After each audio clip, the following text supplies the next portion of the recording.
Okay, so today we'll be learning the relative projectile motion. Okay, like seeing one projectile from another projectile's point of view. We already know how we see one linear moving object with respect to another linearly moving object, or even a 2D motion, one 2D motion with respect to another, like the umbrella, or maybe we have seen many things, but we haven't seen one projectile with respect to another.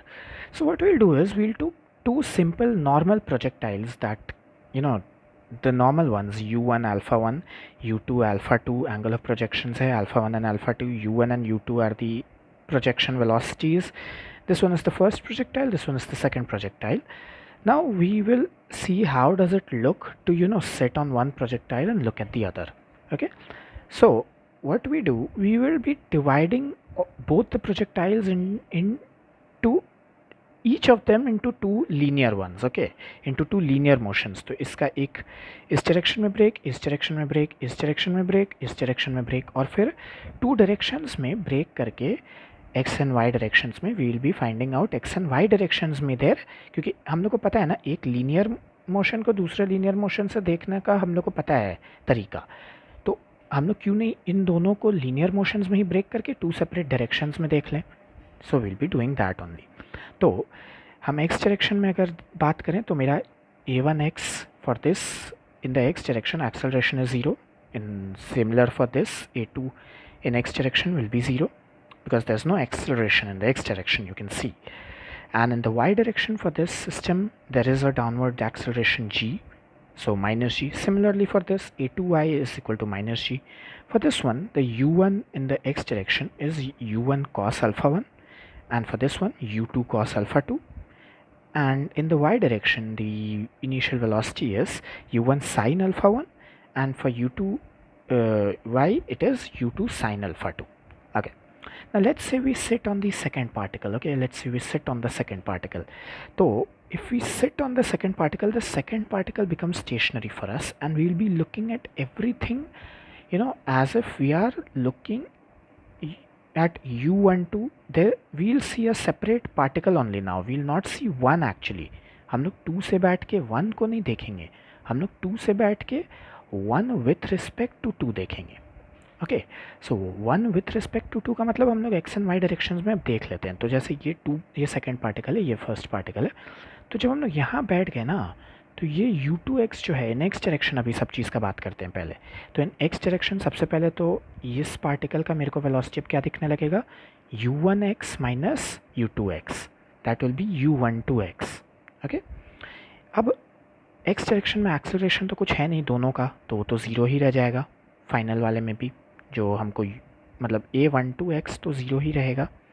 अब y direction में when I will see, तो इस particle पे हम बैठे हैं, तो हमको ये पार्टिकल को जब हम देखेंगे तो u1y माइनस u2y हमको दिखेगा, तो u12y. Okay, so that is what I'll see in the y direction as the velocity. And what about acceleration in the y direction? क्योंकि इसका और इसका दोनों का acceleration सेम है, तो हम जब इस पे बैठ के इसका acceleration को देखेंगे तो it will be a1y minus a2y in the y direction, and since a1y is also minus g, this is also minus g, so minus g minus of minus g will give us 0. So that means that the acceleration in the y direction, when we look at this particle sitting on this particle, will come out to be 0. That means that the resultant motion that we have got, उसका किसी भी direction में acceleration जो है वो 0 है. And we know that now, right now we have the u12x and the u12y in our hand. तो u12x और u12y को जब हम ये कर लेंगे, मैंने रिजल्टेंट निकालेंगे, तो एक u12 आएगा, है ना, u12 आएगा, and this u12 that will come out, that will be actually at some angle from the horizontal, right? तो हम लोग ये तो अच्छा, now the most important part is, since हम लोग कोई भी प्रोजेक्टाइल में ये बताओ कि ये टर्न क्यों करता था, पार्टिकल टर्न क्यों करता था. ये यहाँ पर अल्फ़ा से स्टार्ट होता था, मान लो थीटा से स्टार्ट होता था, तो ये धीरे धीरे ये एंगल चेंज क्यों होते जाता था, यहाँ पे थीटा, यहाँ पे कुछ और एंगल, यहाँ पे कुछ और एंगल क्यों होता था, because they used to be a downward acceleration, right. But if acceleration is not there, remember Without any acceleration, Newton's law states that there will be no change in the direction of movement of a body. It will keep traveling in the direction that it is traveling in a straight line. If it is at rest, it will be at rest, and if it is in motion, it will keep traveling in a straight line. Even circular motion requires a force called centrifugal or centripetal force. So a particle will not change its direction over here. This relative projectile, this one with respect to 2, since this does not have any acceleration, so it will not change its path. It will go in a straight line. Okay, so this is what relative projectile means.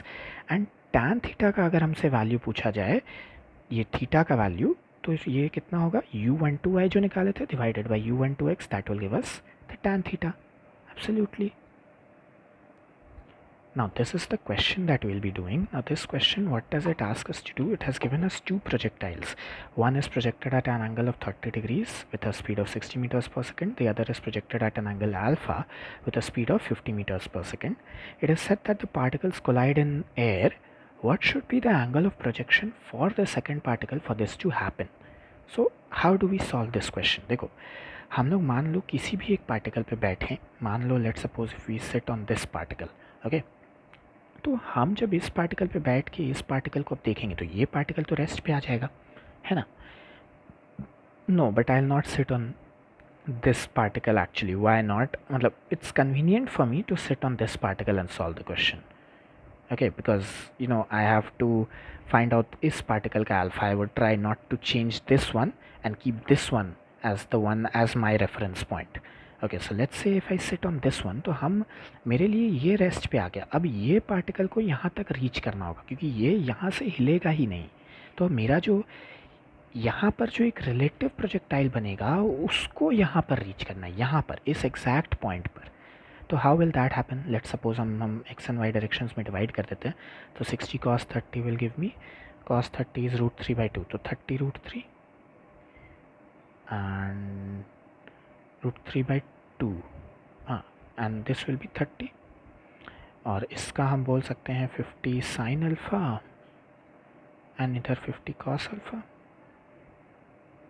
Okay, so now if I am sitting on this particle, तो इस particle का relative क्या क्या हो जाएगा, मतलब basically I take this particle as 1 and this particle as 2, तो यहाँ पर u of 2 with respect to 1 क्या हो जाएगा? In x direction it will be 50 cos alpha minus 30 √3.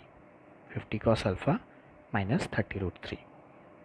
If we are taking this direction as positive, हम इस direction को positive ले रहे हैं, इट डजेंट मैटर एनीवेज. तो हम 50 cos alpha minus 30 √3. Any direction you can take, positive or negative, it doesn't matter. ये x direction में हुआ. In y direction what will be the velocity? 50 sin alpha minus 30.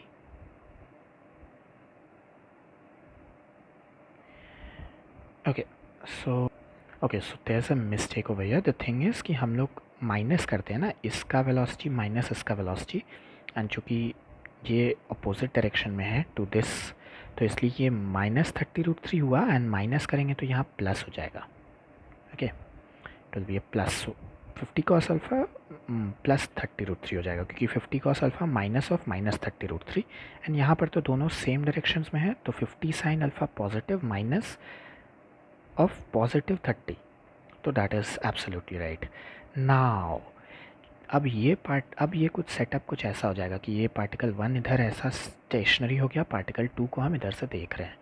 तो particle 2 जो है, अब हमको उसका दो पता है, x direction and y direction में हमको u21 और u21x हमको पता है, u21y हमको पता है, और हमको ये पता है कि ये पार्टिकल का जो है डायरेक्शन चेंज नहीं होगा. ये जिस भी डायरेक्शन में चलना एक बार शुरू कर दिया उसी डायरेक्शन में ये चलते जाएगा.